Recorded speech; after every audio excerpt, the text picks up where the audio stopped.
Hey guys, welcome to the first video of this new course. My name is Abraham Leal and I'm going to be your instructor throughout this series. So let's get to it. This, my friends, is the final result of one of our previous courses, the ZBrush for Absolute Beginners one. And in this course, this is a sort of continuation of that course. We're going to be taking this character into Maya. We're going to give it some proper topology, some nice UVs, some very cool materials in Substance Painter, and we're going to get a more realistic and more or better looking render out of Maya with Arnold Renderer. So in order for us to do that, we need to understand a couple of things of the pipeline that we're going to be exploring. First of all, this character right here, this is the post character that was the final result from our previous course. We're not going to be using this one right here. The reason we're not going to be using this is because normally when you're doing a production, you don't want to have a post character. Post characters are really good for like screenshots or concept art, but they're not good for production. For production, we're actually going to be using this guy right here. Now this is the exact same guy. The colors are a little bit off because there's different like materials on the model, but everything's exactly the same. Except for the fact that this guy right here is missing the long skirts that this guy has. This front like little nice things right there. So those we're going to be adding later on in Maya in a way that makes sense for a production. So what we're going to be doing is we're going to be exploring retopology tools inside of Maya, retopology tools inside of ZBrush. We're going to be exploring proper UV techniques. We're going to be doing some Substance Painter material addition. And we're going to be looking at materials, rendering techniques for a final production character. This is going to be a very, very cool series. It's meant to be a continuation of the ZBrush series so that you can take anything you make out of from ZBrush out into a finalized product inside of Maya. But if you've never seen the previous course, you can always learn a lot of very cool techniques and tools about retopology, texturing, and rendering in this one right here. So hopefully you guys are ready. The softwares that we're going to be using are ZBrush, Substance Painter, a little bit of Photoshop later on, and of course Maya. So make sure to have all of those installed and updated, and get ready to retopologize. I'll see you back in the next one. Bye-bye. Hey guys, welcome back to the next part of our series. Today we're going to start with the setup. We need to make sure that we bring this character right here into Maya in the best possible way so that we can start working with our retopology. So this is actually very, very simple. The way we're going to do this is, of course, we need to open Maya. I'm going to be using Maya 2020 right now at the time of this recording. That's the latest Maya version that we have available. But later on, if we have any sort of new version, I'll try to get the newest one for you guys. However, the tools that we're going to be using are present in Maya ever since 2016, I believe. So even if you're using Maya 2016, you should be completely fine. Now, what we need to do is we need to export this guy into Maya in such a way that we keep all the available detail that we have here in ZBrush, but without having all that geometry, or all of the geometry. As you can see, the total amount of polygons that this guy has right here, it's 15 million, a little bit above 15 million polygons. That's way too much. It's going to break Maya. So we don't want to do that. So I'm going to show you a technique here called decimation. And what decimation will do is it will, as the name implies, decimate, bring this to a tenth of the amount of polygons that it has, while keeping as much of the details as possible. Later on, we're going to export another version of the character with a little bit more resolution so we can do something called bakes when we get into Substance Painter, which is going to transfer some of the details of this guy into Substance Painter. But for now, we're just going to keep it like this. So what I'm going to do is I'm going to go here into Subtool. Oh, by the way, this is the file that you're going to have. I already have this as a Paladin Final Post, but let me save this real quick for you guys. Here we go. Let's save it here. There we go. So we have the exact same file. You guys are going to start with the exact same element. And what I'm going to do is I'm going to go into the Subtool menu here. I'm going to go down here where it says Merge. I'm going to say Merge Visible. What Merge Visible will do is it will create a new object here that combines all of the different active subtools that we have. As you can see, this one is a little bit heavier because it's actually calculating all the 30 million polygons at the same time. Now, the reason why we need everything in the same place, it's mainly for simplicity's sake. We're going to be using a plugin called Decimation Master. So up here in your menus, you're going to find the C plugin tab, and you're going to go down here where it says Decimation Master. And here we're going to do something. We're going to say pre-process current. What pre-process current will do is it will analyze all the geometry of our object. It will see where we have more detail, where areas are flatter, where areas are a little bit softer or smoother, and it will try to understand how the general sculpture works. Then when we apply the decimation, this is only doing the pre-process of the decimation. Once we apply the decimation, what's going to happen is it's going to try to reduce all that geometry, and it's going to triangulate everything. Everything is going to be triangles, which it's not ideal. That's why we're going to be doing retopology. But once everything is triangles, you're going to see that the triangles are going to be denser where we have more topology, and they're going to be a lot bigger where topology or details are not as important or not as permanent. So as you can see, this process does take a little while, especially if your tool is really, really high. So I'm going to pause this video real quick. It's just going to be a jump for you. And after that, I'll show you how everything looks. Very well, so the decimation process is already done. As you can see, it's still heavy because it hasn't decimated the object yet. We're now going to go into the actual decimation. Now we're going to go back here into the C plugin. We're going to go down here into the Decimation Master, and we're going to check this decimation percentage. Now, you can select a percentage, and it's going to give you an estimate or close to that percentage of decimation. So, for instance, this will be about 1.3 or 2.6 million, which I still think it's a little bit too much. So I'm going to click this preset right here, which is 250K, which should give us, as the name implies, 250K decimation. So now, the character right here, you can see that we didn't lose as much detail as we might expect. It's, of course, looking a little bit triangulated in certain areas, but remember, this is not going to be the final product. The final product is going to be a nicer decimation than what we have right here. So now, the only thing we need to do is make sure that the group option is turned off. I have this specific personalized template here, but you can go all the way down to the export options. Make sure group is set to off, and then we're going to go into export. We're going to select our project right here. Let's create a new project. Actually, I'm going to go into Maya. This is going to be very important. I'm going to go into Maya real quick, and I'm going to create a new project. So I'm going to go into project window, new. I'm going to call this Nexttut Retopo texture, which is like the main things that we are going to be doing. And I normally save this in other, in other drives, but you can save it wherever you want. Just hit accept, and that's fine. Now, back here in ZBrush on the export thing, I'm going to go into this newly created project, and I'm going to drop this into the assets folder. I personally like to use the assets folder to drop everything that I have here. So I am going to use it. So I'm going to say Paladin Decimated. I'm going to hit OK. We're going to wait for this to export everything. It should be fine now. And now if we jump into Maya, the only thing we need to do is go into File, Import, and we're going to import from our assets folder the Paladin Decimated. Now, there's a couple of things that we need to be careful about, and this is the most important one, the scale of the object. As you can see here, my character looks very, very small. Now, how can we know whether we're working with real units or Maya units? Very easy. You're going to go into Display, you're going to go into the grid options, click this option box, and you're going to see Edit, Reset Settings, and Apply. So this means that these are the actual like Maya proper units, which is fine. However, the problem with this is that some of the tools that we're going to be using work better when we're working in real or world scale units, or the real units that this character would have on a game, on a commercial, or anything. But right now it's just like a little like toy. So how are we going to change this? Well, we're going to change the grid first to 100 units, grid every 10 units, and one subdivision, and we're going to hit apply. And this is a more proper grid for like human real world scale. If I were to create a little cube here, the cube by default is measured at 111 units, which means it's a 1 centimeter across, or in every direction. It's 1 volumetric or centimeter square. No, it's not squares to the third.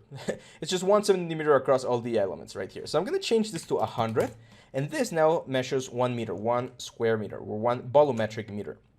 Now, this is important because a character normally measures all the way up to 180 units. Like it's usually really, really high, right? Like this is 180 centimeters is usually what a male character measures. This guy, since it's a little bit more stylized, it's fine, but we're going to leave it right here at 180. I'm going to move the pivot point here. I'm going to press the letter D, and then I'm going to press the letter V. I'm going to move this all the way to this vertex here, which is the vertex on the corner of the box. And then with X, I'm going to move the box so that it's right there flat on the ground. Now here's the important part, and it's very, very important that you don't mess this up, because otherwise the bakes later on are going to be completely wrong. So I'm going to grab my character here, and what I'm going to do is I'm going to group it, okay?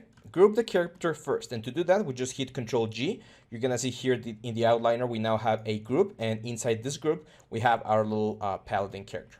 Now, I'm gonna grab the pivot point again with the letter D, and I'm gonna press a V again to bring it all the way down, as low as we can, the lowest point possible, which is that one right there.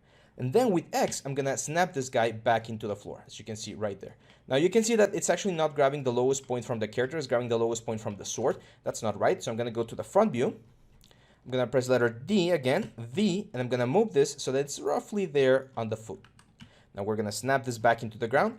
And now, using the box as a reference, what we're gonna do is we're gonna scale this guy up until it measures this volume right here. So that's roughly like a real size distance for the character. This box we don't need anymore, but here's the important part. Here's the part that I want you to make sure you don't miss. We need to save these attributes right here, okay? This is very, very important. Actually, I'm gonna go back, because now that I remember, we're gonna mess a couple of things up if we do this. So instead of doing this with the pivot point, I'm gonna keep the pivot point right there. I'm gonna group this character, I'm gonna scale it up again, and I'm gonna move it this way until it fits inside the box. Then I'm gonna make sure that the feet are as close as possible to the ground.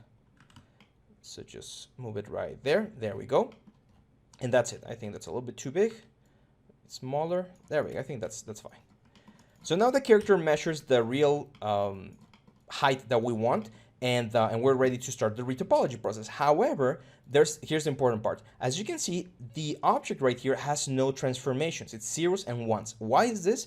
Because the group right here is saving all that information inside of its transform node. So all of this data that we have right here, the scale, the translation, and everything should be the same. I'm not sure why this changed. Let's say 25.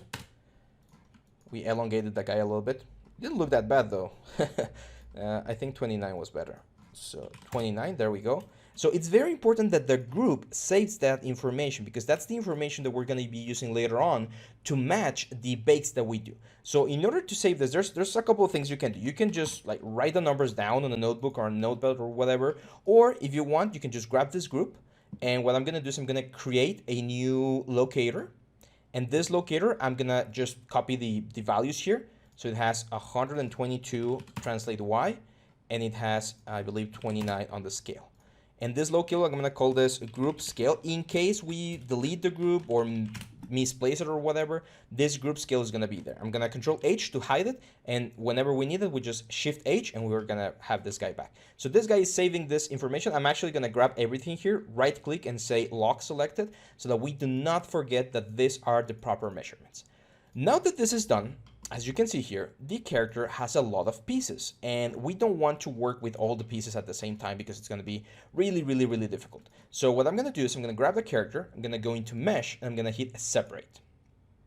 And now we need to think about which parts of the character we're going to be retopologizing, which we're going to recreate, and which ones are going to be modeled as a separate piece. So for instance, the hair. Hair, it's pretty much just one single thing. So I'm going to select everything that has to do with the hair, like all of these little pieces right there, and I'm going to combine them. As you can see, this hair is now out of the group. That's why it was very important for us to save this information, because later on, when we want to match the proper like high decimation from ZBrush, we need this information. I'm going to call this hair high, and we're going to say retopo, because this is the one we're going to be using for retopology. Control H to hide it.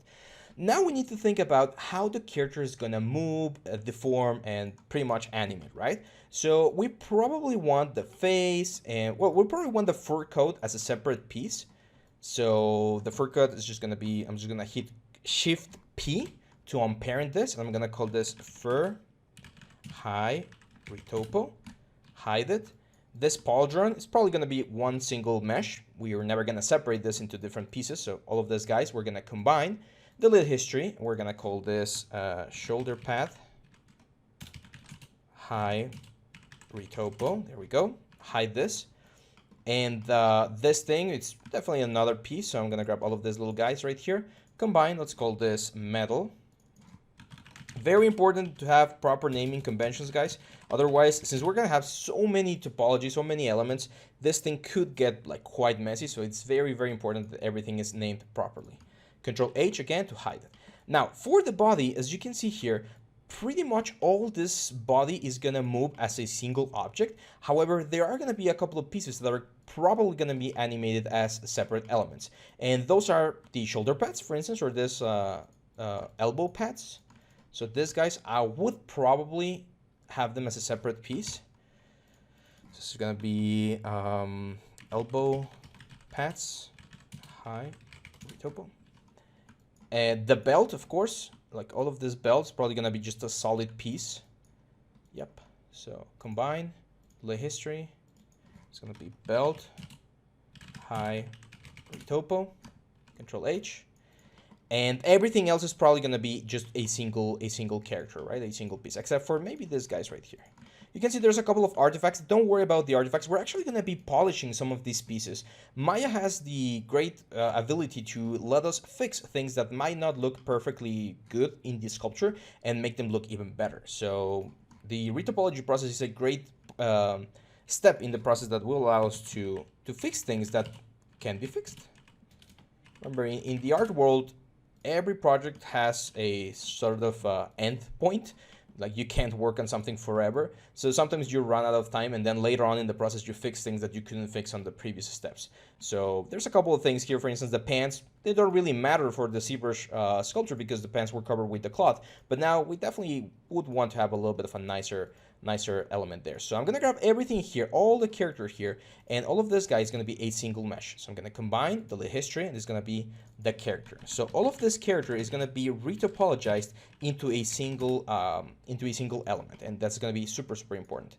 As for the sword, I think we're going to do 3 parts. I think we're going to do like the handle, the lion head, and then this thing right here. So those 3 parts. So let's just shift P. This is gonna be handle, high, retopo. This is gonna be blade, high, retopo. And this is gonna be lion, high, retopo. There we go. So now we have everything ready. I personally like to hide everything first, and then whatever I'm working on, I'll unhide so that we can focus specifically on the things that we're working. And that's pretty much gonna be our process from now on, okay? So make sure you get to this point. I'm actually gonna save this file for you guys. I definitely want you guys to have the, let's call this, in case you don't have ZBrush, you should definitely have ZBrush because we're gonna be doing some sculpting later on, but in case you don't have it, you're gonna have this, let's call this Retopo Paladin Start. So in case you need to just start right away, in case the decimation is not working for any reason, this is gonna be perfect for you because you're gonna be able to start from this specific point. So yeah, that's it for this video, guys. Hang on tight. In the next one, we're gonna be taking a look at the basic retopology principles, and then we're gonna start retopologizing the whole character. So hang on tight, and I'll see you back on the next one. Bye-bye.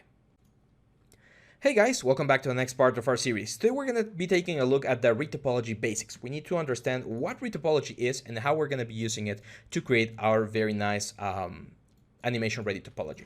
So retopology is this process that we do in order to prepare our objects, prepare our files for proper animation and deformation. It's very important that you understand that the only reason why we do retopology is because it's very difficult to work with the amount of polygons that ZBrush has, specifically for any elements that are going to be animated. It's very difficult because Maya needs to remember the position of every single vertex of the object. So having thousands and thousands of vertex makes it very difficult. There's new technology coming up. Unreal Engine 5 has announced that they will be doing some sort of magic, black magic, that will allow us to skip the retopology process and import the objects directly from ZBrush. However, there's not a lot of information yet at the time of this recording. There's not a lot of information about that, and we're still using this old process. Now, that's only for Unreal. If you're doing a commercial film, you're probably going to have to do this retopology anyway. Now, topology, if you remember from the ZBrush course, topology has to do with the way the polygons, the squares, the triangles, the loops of the object are organized. And one of the main things that we want to have is we want to have this thing called animation ready topology. It's topology that's specifically built to deform in the nicest way possible for the characters that we're gonna be animating. So this character right here is a very good example because we're gonna be able to do the proper topology for faces, which is one of the things that people struggle a lot with. So with that said, I'm gonna show you right now what the main tools for our retopology process are gonna be. I'm gonna grab everything here except for the character, Shift H or Control H, sorry. Control H to hide this, guys, and we're going to be using this. Now, the tool that we're going to be using for some of the elements here is going to be the live surface tool, which is up here. It's this little magnet that you see right here. So we're going to select the object that we want to retopologize, in this case, the character, and we're going to click this little magnet button. By doing that, this surface is now live, and what's going to happen is several of the tools that Maya has will now interact with this specific geometry, which is good for us. Now, which tools do this? The extrude, the bevel, the quad draw, like there's a lot of tools that interact with the live surface. The one that we're going to be using right now is this one called the quad draw tool. Now, the quad draw tool has a couple of options here that we're going to be exploring. And if you don't remember, if you've never used this tool before, it's actually very simple. You're going to select this guy right here. You can also find it on the mesh tools quad draw tool.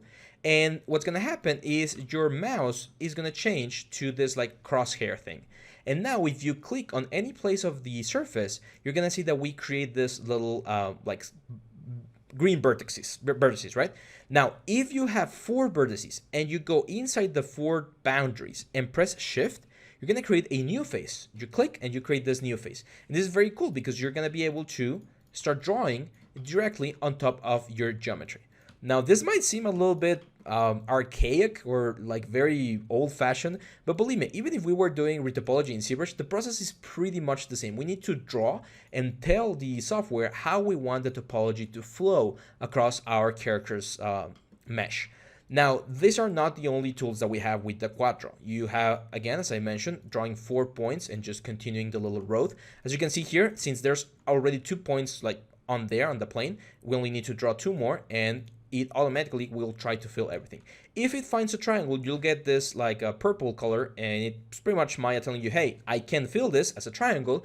Just make sure that you remember that that's a triangle. Triangles are not bad. We're going to be using them, but we always try to keep everything as quads. Now, the other tools that this little quad draw tool has are the control. If you press control and you drag and drop around the elements that you just drew, you're going to insert an edge loop, which again, very handy. Instead of having to draw twice the amount, you just like do one big shape and then start filling in to get the density that you want, which is one of the techniques that we're going to be using. The other tool that we have is Control and Shift, which will delete. It can delete faces, it can delete edges, and it can delete, I believe that's it, faces and edges. Yeah, so as you can see here, we can start deleting things and that will clear everything up. You cannot delete the geometry. If you want to delete the geometry, you need to go out, right click, select object mode, and delete this thing right here. I'm gonna grab this guy right here, the quad draw again, gonna start drawing again. And the other tool that we have, which is very, very cool here in Maya, is the smooth tool, which, as its name implies, it will smooth the object. So if we have a lot of geometry and we press Shift, it will relax everything and it will try to give us a more organized, better looking topology. Because trying to do everything by hand, it's pretty much impossible. So the smooth tool is gonna be really, really good for us. Another very cool tool that we have here inside of the quad draw elements is the extend, which is with your tab key, which is the key that you have at the side of the Q, the little 2 arrows. I'm not sure how, this guy right here, the tab key, right? So the tab key will extend an edge, and there's a couple of extra little hidden options for this extended edge. If you double click the tool here and you go here to the extend option, you're gonna be able to select whether you want to extend the edge, the loop, or the border. The difference is as follows. If I were to have, let's say, an edge loop here, there we go. So if we do edge, very, very easy to see, it's just the edge right there. If we do loop, you're gonna grab only the loop, where the loop ends. So as you can see, where it stops, that's the only piece of element that it's gonna extrude. And if you do border, which is really cool, it will create a border around the whole thing, see? And now this has edge loops, which are very, very good, and we're gonna be using quite a bit.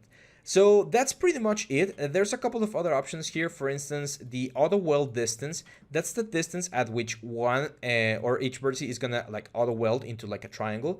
That's why it was very important that we're using like real world scale, because otherwise this number 10 is really low, and when you're working with a very small object, it welds things pretty frequently, which is not something that you want. You're gonna see that sometimes you draw a lot of little points all over the place and you wanna get rid of them because they don't let you like draw properly. That's fine, just clear dots and that's gonna delete everything that you need to have deleted. And that's it, that's all the little tools that we have here for our what's the name? Quadro tool.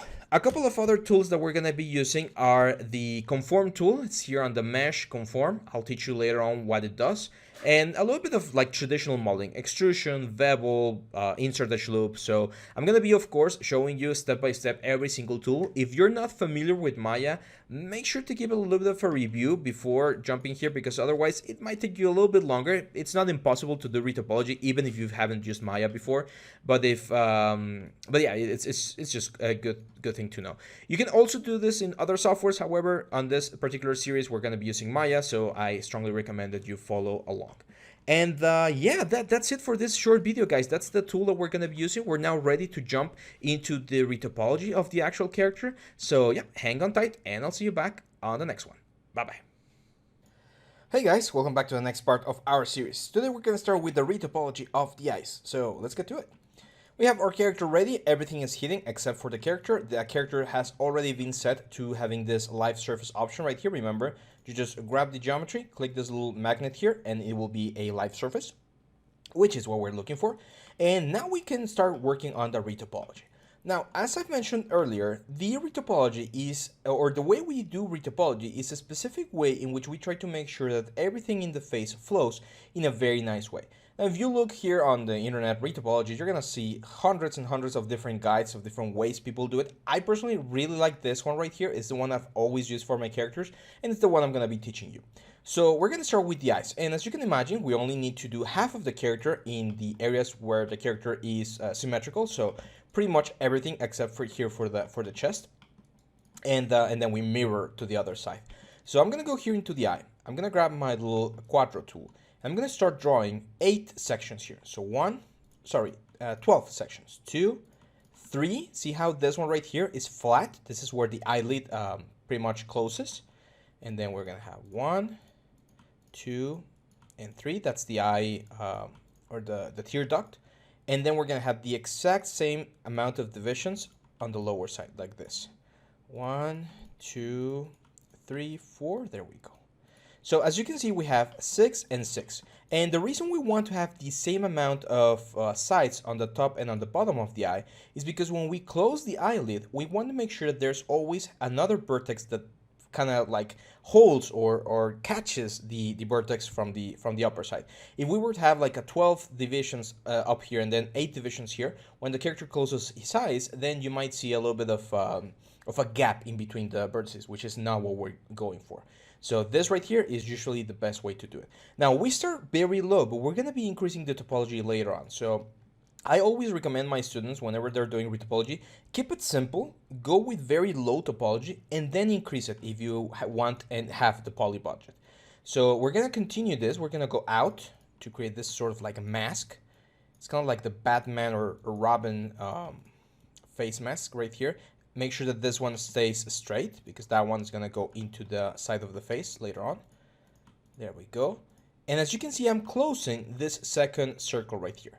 Now it's very important we have an inner circle, a circle that covers or controls the whole eye. And then, as you can see here, we're going to have another circle that goes around the whole character. So let me show you how we build that one. I'm going to start up here. I'm going to draw all of these guys right here. You can see things are getting quite stretched over here. That's fine. I'll show you later on how to fix that. And then once we get here, we're gonna leave 2 spaces empty, and from here we're gonna create 2 new squares. See that? Very important. This right here, this little 5-point star, is super important in our topology. See, these are called tension points, and there are points that are sharing way too many edges. Those are totally necessary for the topology, but we want to keep them hidden, or we want to keep them in places where the deformation is not going to be as strong. So in this case, right there on the eyebrow, that's usually fine. Now these guys are gonna continue, as you can see, they're gonna crawl, and we're gonna start building the nose right here. One of the great things about this tool, the Retopology tool with the live surface, is that, as you can see, the geometry is it's kind of conforming to the surface or to the topology of the high poly mesh. So even though this is very low poly still, we are already seeing sort of like the main look of the character, which is exactly what we need. So how are you going to know if you did this right? If you press Control and you see a line going from this square right here all the way around into this square right here, then we're totally fine. Print screen this if you need, because this is the exact topology that you'll need to have. Don't go higher, don't go lower. This should be the exact number that you need. You also need to make sure that there's a very nice circle going around the eye, and then one around the eyelid right here.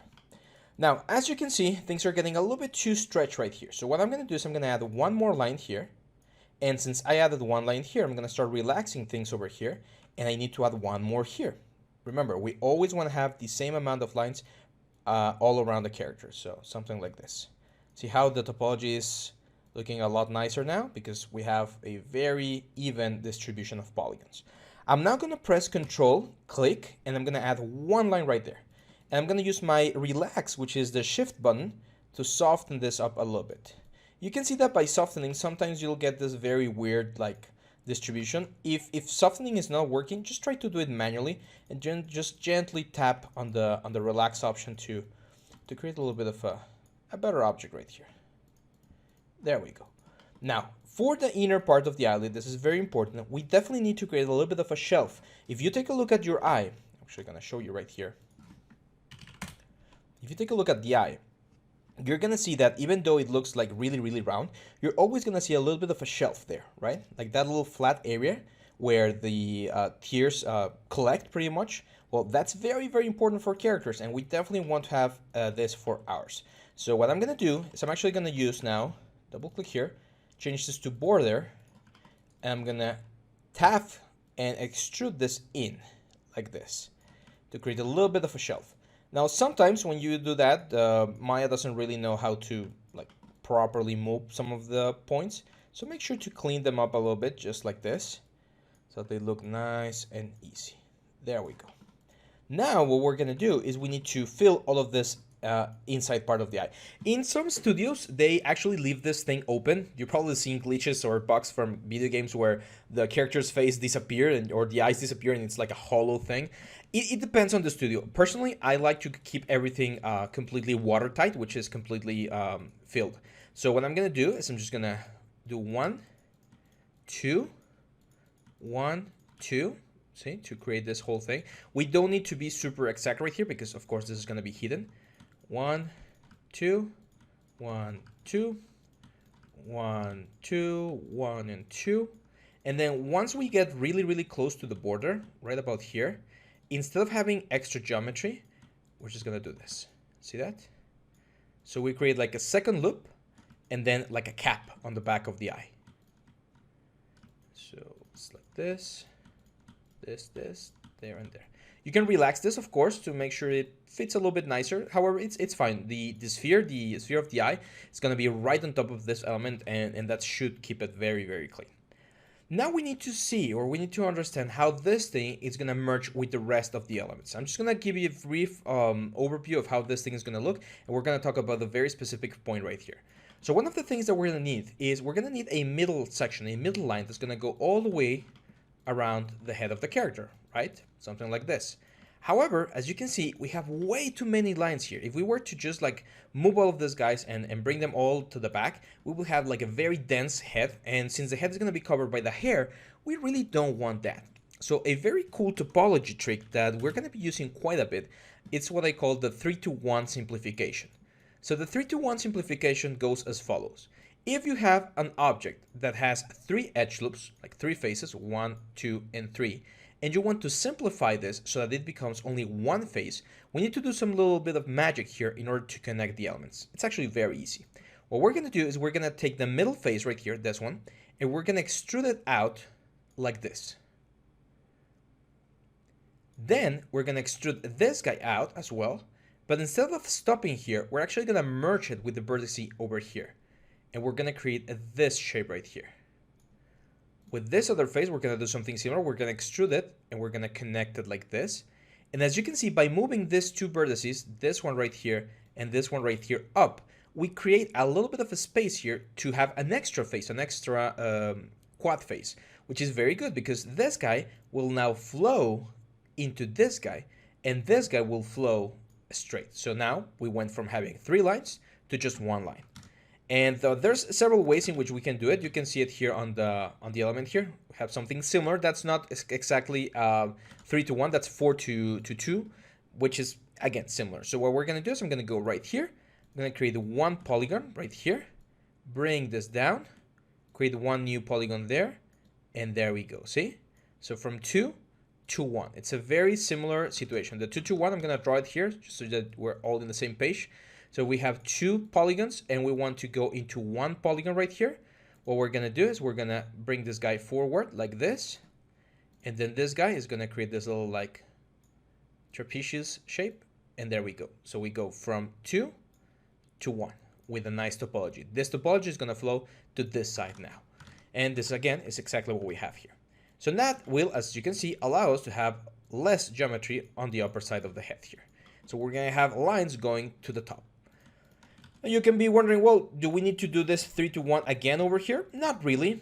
Usually this like 5 faces is good enough for this part. But right about here, right about the upper side of the head, something interesting is going to happen. On this side, these faces are going to try to go to the side like this, and they will go into the ear. We're going to take a look at the retopology of the ear later on. But these guys go pretty much straight. And this guys right here, we're going to have another little like star, because some of this will go to the side like this, and these guys will go like this. Okay, so as you can see, what's happening here is we're creating a deviation of the topology. Instead of having this guy go all the way back into the face, we're making a deviation. It's going all the way to the side, which is going to be really important. So make sure that you have this shape nicely done on your face as well.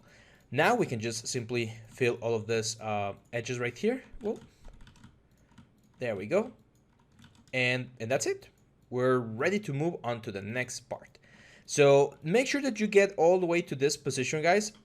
Try not to like advance on the videos until you've done everything, because otherwise it's going to be very tedious. Retopology, it takes quite a bit of time. It's actually fun. It's like a puzzle, solving a puzzle, but it does take time. So I wouldn't strongly recommend you do it like step by step so that you don't feel overwhelmed by trying to do everything at the very end. So that's it for this video, guys. I'll see you back on the next one. Bye-bye. Hey guys, welcome back to the next part of our series. Today we're going to continue with the retopology of the character, so let's get to it.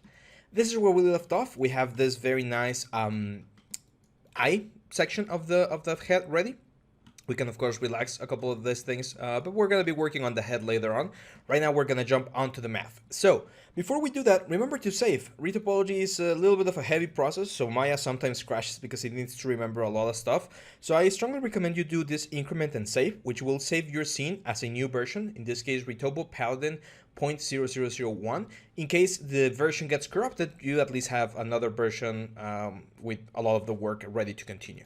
Another thing I strongly recommend is every now and then jump back into object mode and then just delete the history, because all the clicks, all the options that you select with the Quattro will get saved on the history, and it can make your Maya very, very slow.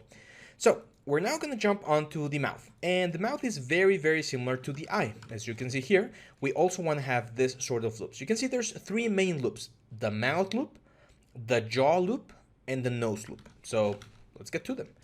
For the mouth loop, we're going to start right here on the upper lip, and I'm going to try to do this with, again, something like 6. So that's 4, 5, and then the corner of the mouth, 6. There we go. And then the next one is going to be 1, 2, 3, 4, 5, and 6. As you can see, I'm not touching the lips. I'm doing the little border outside of the lips. I'm going to explain why in just a second. Now, in order to save a little bit of time, I don't want to draw as many squares as what we have here. I'm just going to move the points all the way to the top, to where the mouth loop ends, which is roughly about here. if we follow the muscle of the mouth, which is the orbicularis oris, we'll get something like this. And we can add 1, let's do 1 and 2 divisions. There we go. That's a nice distribution there. Now we're gonna do the lips. Now here's a very important thing. If your character is gonna talk, we of course need to do the inside of the mouth. However, this character is not gonna talk, so we can close the mouth or close the lips in a similar fashion to what we did with the eyes, which is something like this. Now, as you can see here, it gets a little bit tricky in this area because by having a square, that square is not gonna capture the corner of the mouth nicely. So what can we do here? The cut tool. We can go here into the multi-cut tool. We're going to cut from this point to this point, and that will make 2 triangles, which is again perfectly fine. Now I'm going to show you real quick here what would we need to do in case we wanted to create an open mouth. Open mouth is a whole different process. Even from the sculpting process, you need to do things slightly different, but what we need to do here is we need to do a little bit of a bevel, for instance, and we're going to open this thing, like grab all of these elements and create like a pocket inside of the mouth. So it would be something like this. Then it will open up as a pocket. We'll grab this guys right here and bring these guys down here. Now again, as I've mentioned, not all the projects need you to have characters with open mouths. There's a lot of projects where people save a lot of animation time by getting rid of the speech and the faces are always closed. If you think about things like League of Legends or a lot of the like RTSs and stuff, they usually don't model the mouths to be open. But if you need the character to be open, that's the way to do it. Just remember that one thing we'll need to do is we'll need to go back into ZBrush, probably open the mouth a little bit and sculpt all the inside. Now, continuing with the retopology of what we have right here is the nose. So for the nose, as you saw here, we also are encouraged to have this sort of loop inside of the main like nostrils right here. So what I'm going to do is first, I'm going to complete the symmetry line. So I'm going to go all the way to the front like this. There we go. And then I'm going to go roughly at about this section. I'm going to do a little bit of a loop that goes around the nose like this. Now here's where things are going to start getting a little bit tricky, because we need to find a way in which this thing flows without touching the other very nice loops that we already have. So pay close attention to this. I am going to do a little bit of a trick here. And what I'm going to do is I'm going to create another little square here, and I'm going to have another star. See the star right there? Remember, the stars are good. They're not bad. They can get tricky, but as long as we do them properly, we should be totally fine. We're going to smooth this out, add one more line here, and there we go. Now you might be wondering, well, but this is not a loop, right? It ends right here. Wouldn't it be nice if it went all the way through the side of the nose? And no, remember, we're going to mirror this thing. So by mirroring this half circle will complete as a full circle. Now, on this part of the nostril, we are going to need to do a little bit of topology magic again. For nostrils here, you can see that this square is getting really, really tense. It's trying to go like really, really, really high there. So what we probably need is a little bit more geometry, but I don't want all of this geometry to go into the mouth because I think the mouth is already doing a very nice job. So I'm going to focus on this nostril first, and then we'll see if we need to add more points right here. So for the nostril, I'm going to keep it simple. I'm going to do a polygon here and another polygon here. As you can see, this has 6 sides. So I'm just going to extrude the sides out. See how we're doing that little like a basket? There we go. And now we're going to start unifying this thing. So for instance here, we're definitely going to need like another border right about there. There we go. And yeah, this is a little bit too much. I think it's not that bad, and I'm going to show you a technique later on that's going to make this even better, like smoother. But it's a little bit intense. However, I think we're fine. Right now we're fine. So now we just need to finish building up like the border of the nostril here. And here's where things are going to get a little bit tricky.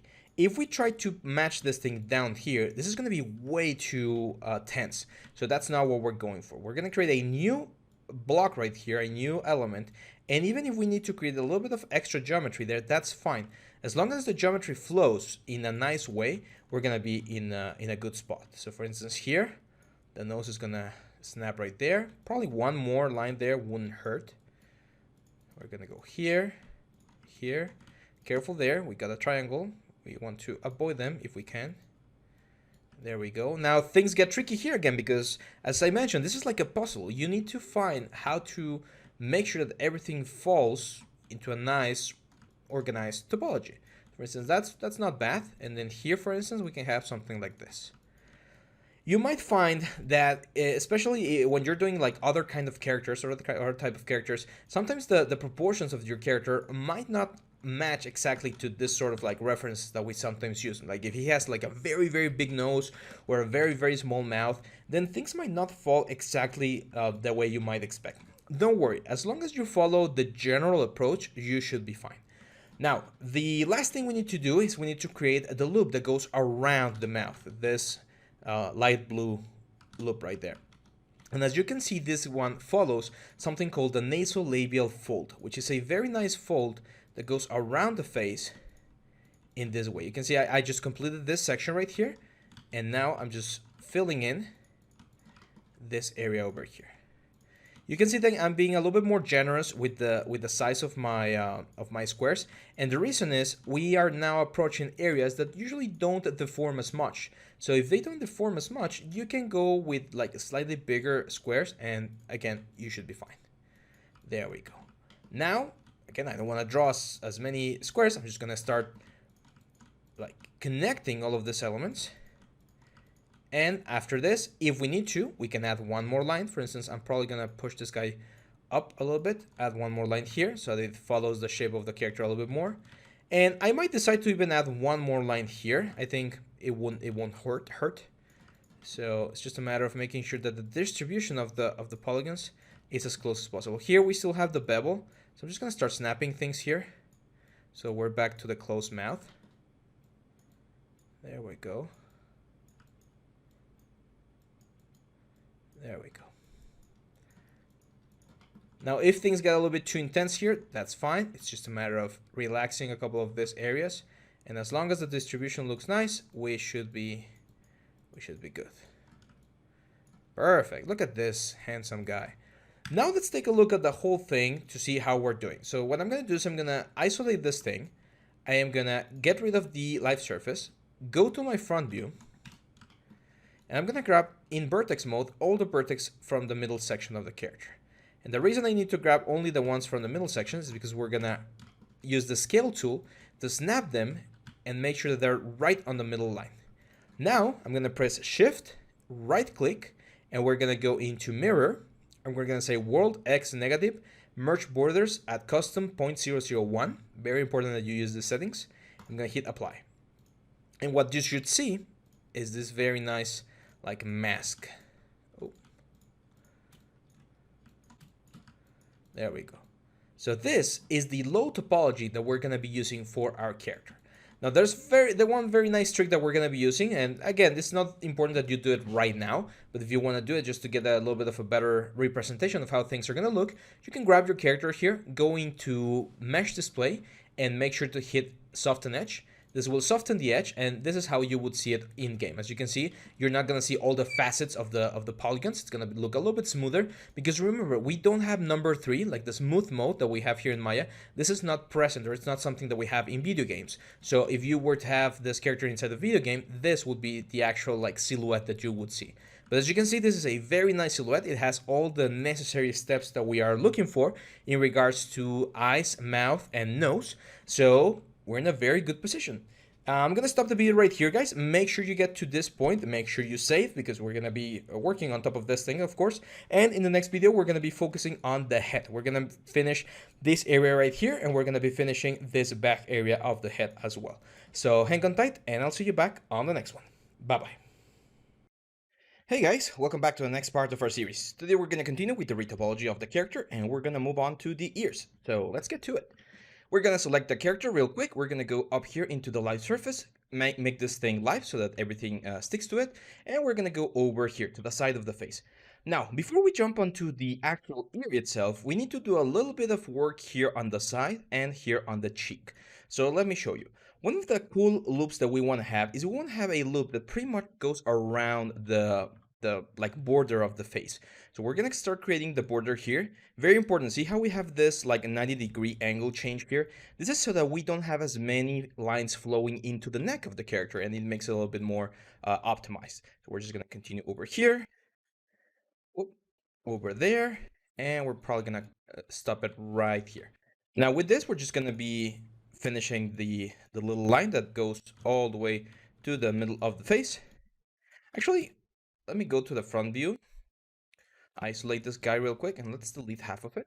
Remember, we always work on half of the face and then we jump onto the other half. So this should be more than enough, and we can just continue here. There we go, there we go. One more there, there, and there. Now there's gonna be a couple of tricks later on when we talk about the neck and the rest of the head, where we're gonna be optimizing all of this area because we don't want all of these lines going into the body. So we wanna keep it simple as well.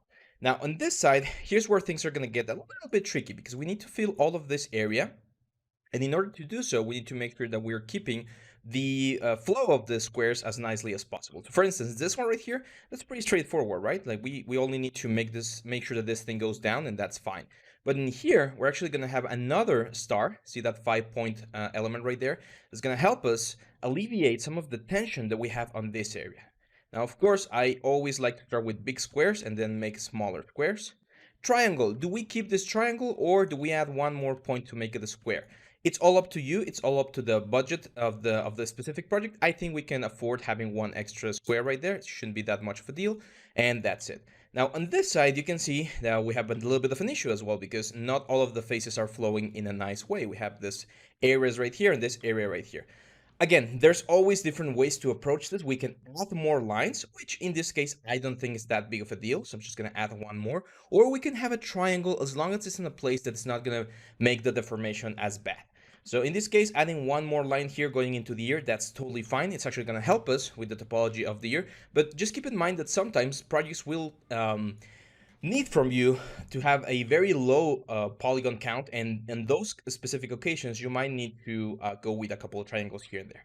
Now this one right here, it's also tricky because again we have a triangle right there. I don't really want to add another line going all the way over there, but what I'm seeing here is that this guy right here, it's actually really thin, so we could collapse all of these elements, keep it simple, and that way we save ourselves a little bit of extra topology right there. See? So now we have this line that goes all the way around the border of the face.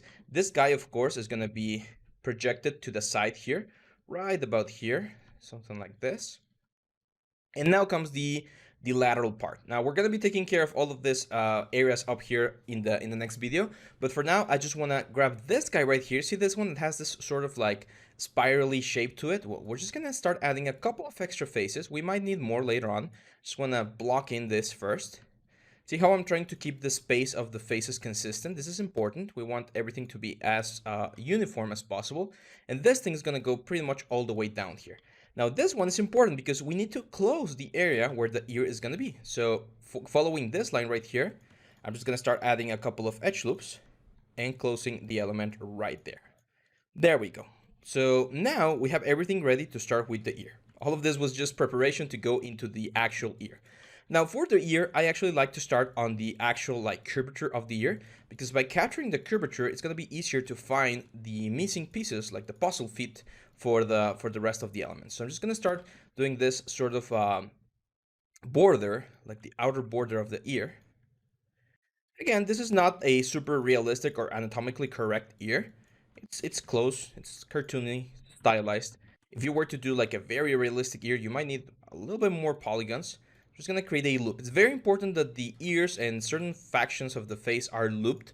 This is going to make it a lot easier to do UVs later on. So that very nice loop is going to be my my border. Now you can see that in certain areas the border is looking a little bit too what's the word, sharp, right? It's not looking as smooth as we would expect. And the problem is we're not going to be doing a smooth option to the character. We're going to leave it just like it is right now. So that means that we need to somehow add a little bit more curvature to the ear so that it does not look as blocky while keeping the poly count low. And the way we're going to do this is with triangles. So by adding a couple of triangles, we're going to be able to have a nicer round surface here on the side without increasing the poly count that much.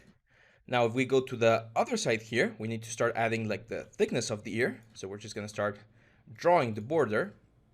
Again, we need all of these squares. This is common, but we're gonna be simplifying these squares into triangles once we hit like the inner side of the ear. So there we go.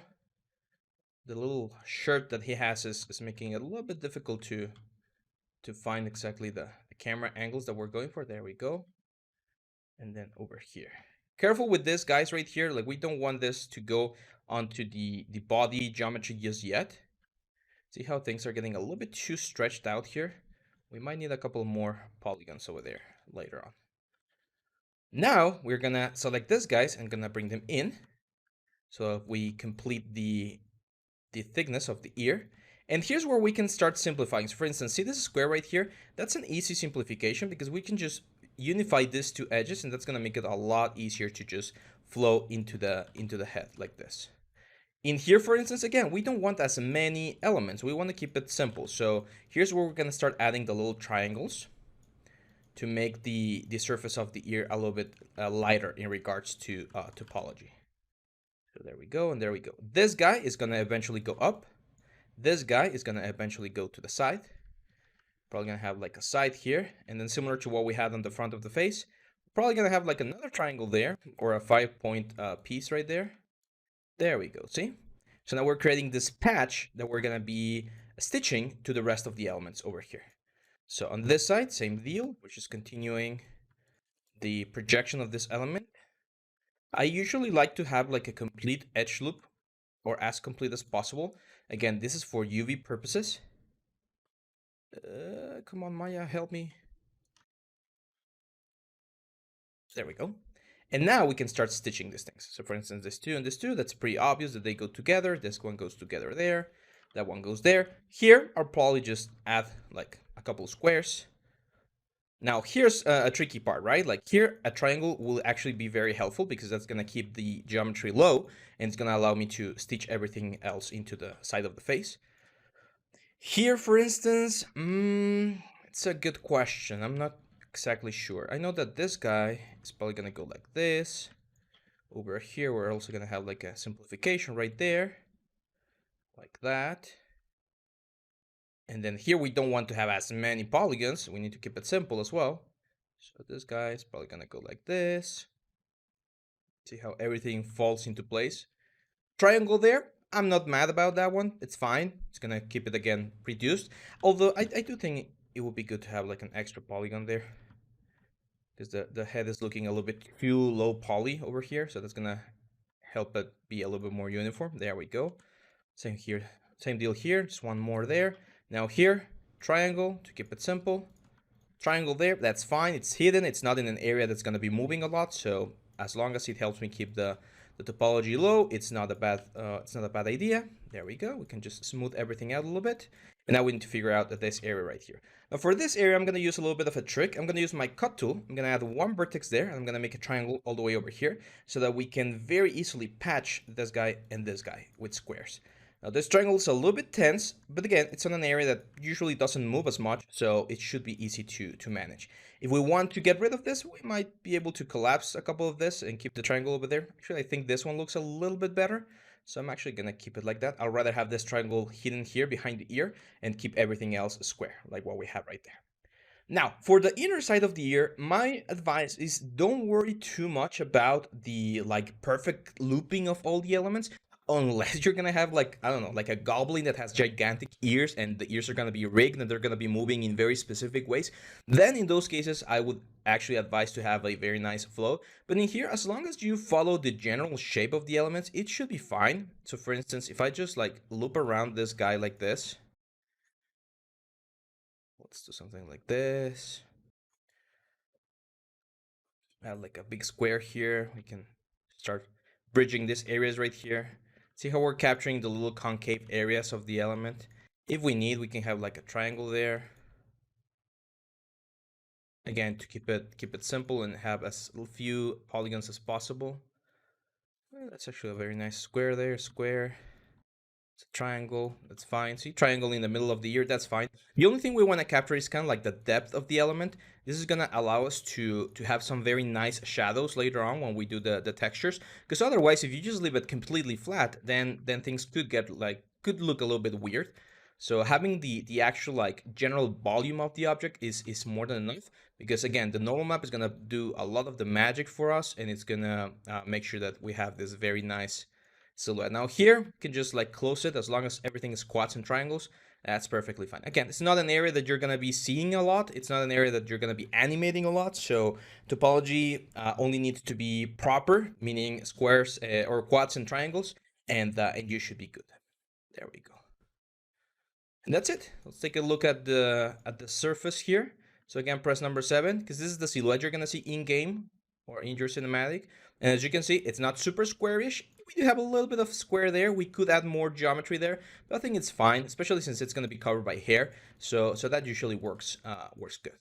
And yeah, that's it, guys. That's it for this part of the video. This is the ear. It's now finished. And in the next video, we're going to be taking a look at the rest of the head. We're going to finish all this part and start connecting the neck. So hang on tight, and I'll see you back on the next one. Bye-bye. Hey guys, welcome back to the next part of our series. Today we're going to continue with the retopology of the head. So let's get to it. This is where we left off. This is the result after we finished the ear, which is looking very nice. It's time that we jump onto the rest of the character. Now, remember, we have all of this high poly in a single section. However, if you're having issues with your own character, sometimes computers are a little bit slow and you're going to have issues trying to place dots and stuff. Make sure to split this into different sections. Just keep it organized over here. Remember the little scale that we had before, very important. Don't forget about that one, because we're going to be using it quite a bit later on. So again, light surface here, go into the object and hit the quadra button, because we're going to continue over here. Now, the secret to the back side of the head is we want to keep everything as organized as possible. We want to make sure everything is horizontal and vertical. We don't need any of this like weird loops that we have on the eyes and the mouth. Everything over here can be just like a grid. So we want to keep it that way. The way I like to do it is by doing very broad shapes first. It's going to make me or save me a lot of time. So I'm going to start with this like very big squares going into the top of the head like this.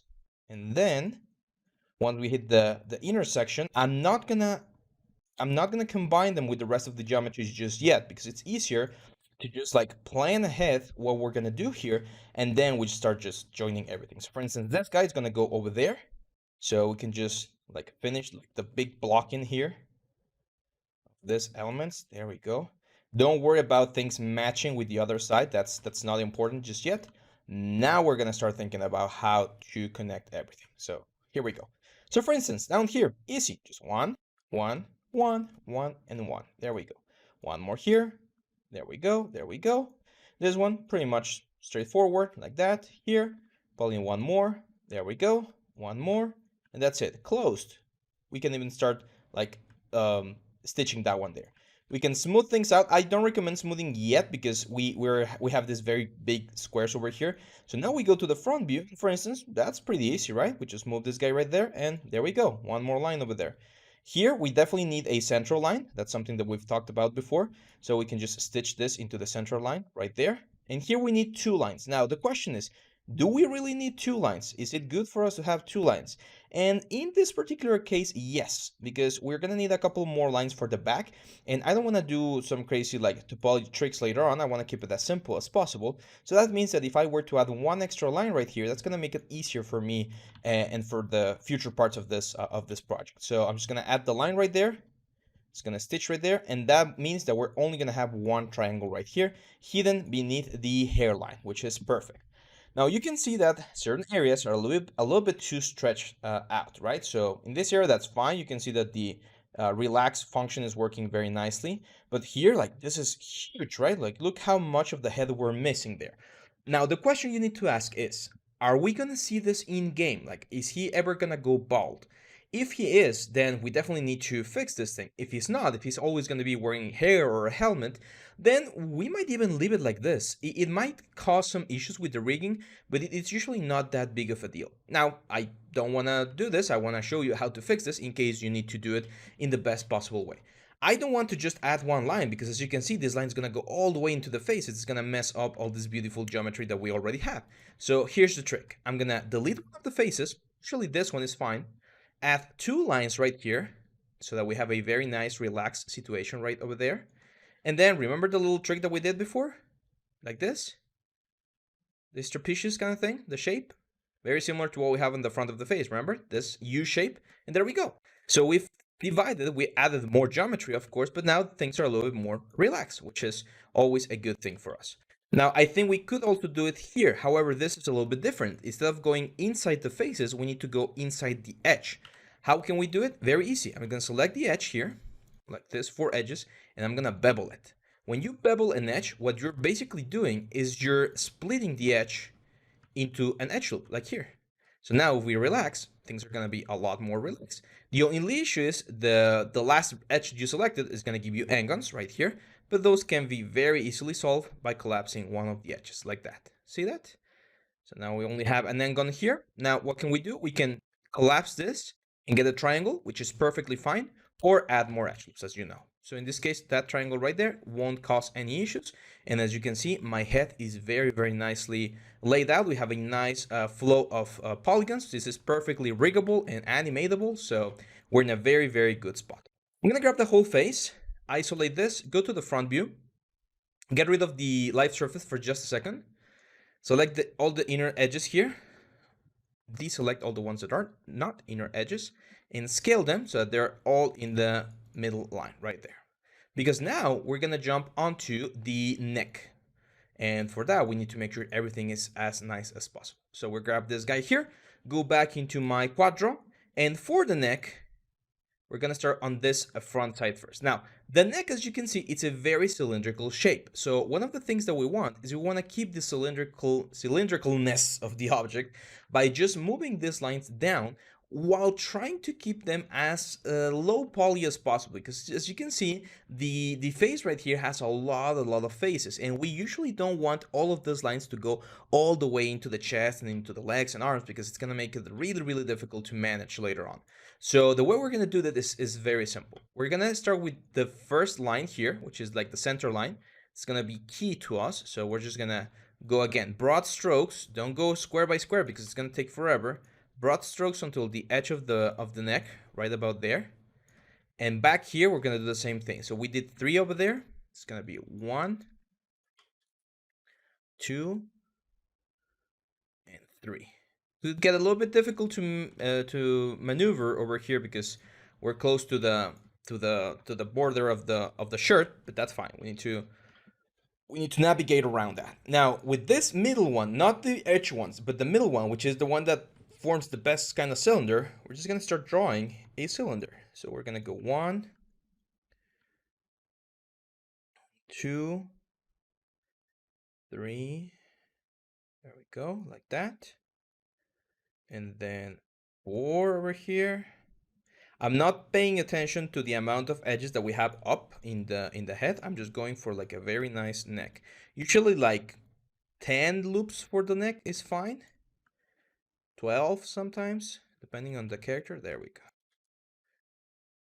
Now that we have those lines, now we start going into the lines of the head, and we're gonna see which lines can easily flow into the neck line that we just created here. So for instance, that one flows nicely, this one flows nicely, this one flows nicely, and then, we have an issue here. What do we do? Again, there's options. I personally like to have triangles, but I always try to have the triangles above the line where the object is gonna bend. So for instance, if the neck is gonna bend here at the base of the head, we want the triangle to be above that line, because if it's right there on the line, you could get some weird skinning. There we go. Now here, again, a little bit of a complicated setup, that's fine. Let's continue the jawline here real quick. So you can see the jawline going in here. You can see that here underneath the jaw, we have a lot of geometry. I'm going to show you how to simplify this in just a second. But now here, we can just cross that there. There we go. So little star there, that's fine. And then the jawline. Now for the jawline, we don't want to have as much elements. We want this jawlines to actually flow into the back of the head. So triangles are going to be our answer here. We're just going to start like minimizing the amount of geometry by creating a couple of triangles here and there. That's gonna make it a lot simpler. Like this. So for instance here, since it's only one line that we're missing, I'm actually gonna just add it. I find it easier to just add it and keep it like this. Again, these triangles are not gonna be an issue because they're underneath the character. They're not in an area that's gonna bend. At least it's not gonna bend at that point, and that's it's gonna work just fine.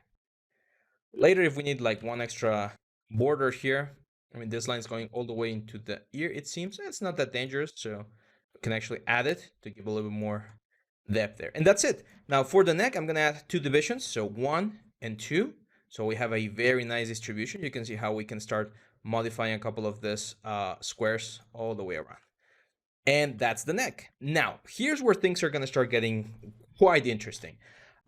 We have the shirt, and we're gonna be talking about the shirt in the next video because we need to move from this part of the head into the actual shirt and vest that this guy has.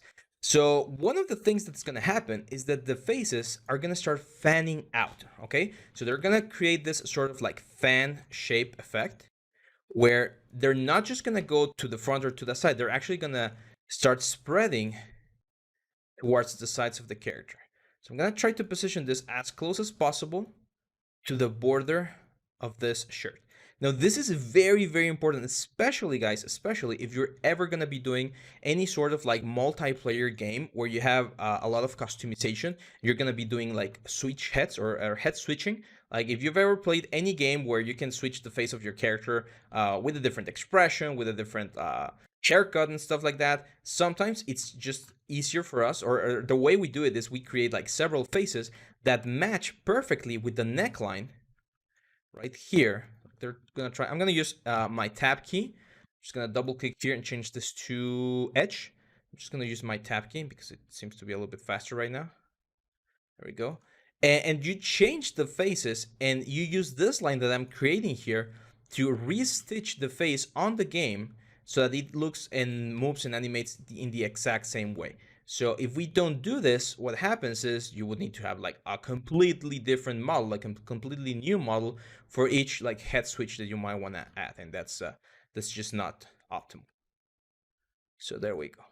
I'm gonna grab, there's a couple of places here that are wonky, no problem. I'm just gonna turn this off, and this ones I'm probably gonna do them manually. So I'm just gonna snap to point, grab those 2 guys, merge to center, grab those 2 guys, merge to center, 2 guys, merge to center, 2 guys, merge to center, 2 guys, and merge to center. So they are in the exact same place. Now you can see that some of these lines are really, really like not where they're supposed to be.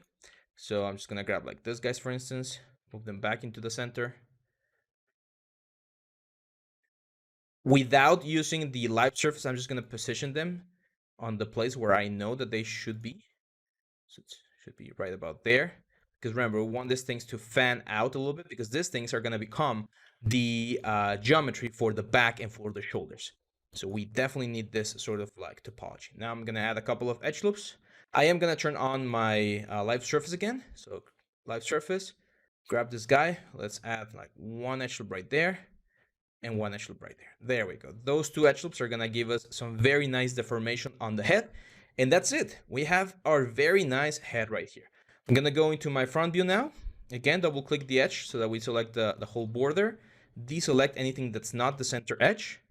Turn off the live surface so that we don't have any snapping, and then just snap to the center. And if we were to mirror this guy, remember you can press shift, right click, and then here in the mirror option, X negative, that's fine. Mirror, and you're gonna have this very nice head. Remember to select the head. You can go to mesh display and set this to soften edge. And what soften edge will do, as you can see, it will make everything look smooth. It's not smoothed. It's not a smooth or a turbo smooth element. It's just a softened element of the face. But as you can see, this is perfectly fine. It has enough divisions to move and animate properly. We're actually not that high in regards to triangles. We only have 2,400 triangles, which is perfectly fine for a head. And yeah, we're in a very, very good shape. The next video, guys, we're gonna jump into the shirt. We're gonna start doing all of this retopology. I'm gonna show you how we're gonna be attacking this specific part, because as you can see, the front of this shirt is actually asymmetrical. So we might need to do a couple of very nice, interesting tricks here. So hang on tight, and I'll see you back on the next one. Bye-bye.